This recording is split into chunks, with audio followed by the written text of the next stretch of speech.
Good morning. তো আজকে সকালটাও শুরু করছে এখান থেকে।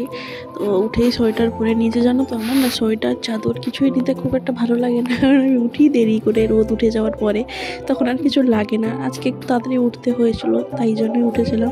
তারপরে এই যে রোজকার মতন আজকের দিনটাও শুরু করলাম এই ওষুধ দিয়ে। আর এই ওষুধ খেতে ভগবান, আমার দিনটাই শুরু হয় একটা বিচ্ছিরি দিন, মানে মাইন্ড নিয়ে কি আর বলবো, একটা দেখলেই জ্বর আসে, সকাল হলেই মনে হয় আবার সকাল হলো, আবারই ওষুধ খেতে হবে। আর এই যে রিয়াকশান আমার, মানে রীতিমতো বমি চলে আসে। যাই হোক, তারপরে ফ্রেশ হয়ে আলু ভাজা আর রুটি খেলাম, তারপরে একটু চকলেট খাচ্ছিলাম, তারপরে ফ্রেশ হয়ে দুপুরে খাবার খেলাম, ভাত আলু মালা, তারপরে আছে ডাল আর বরবটি ভাজা, আর হচ্ছে সয়াবিনের তরকারি। আজকে যেহেতু নিরামিষ বৃহস্পতিবার, তাই জন্য। টাটা, কেমন লাগলো জানিও।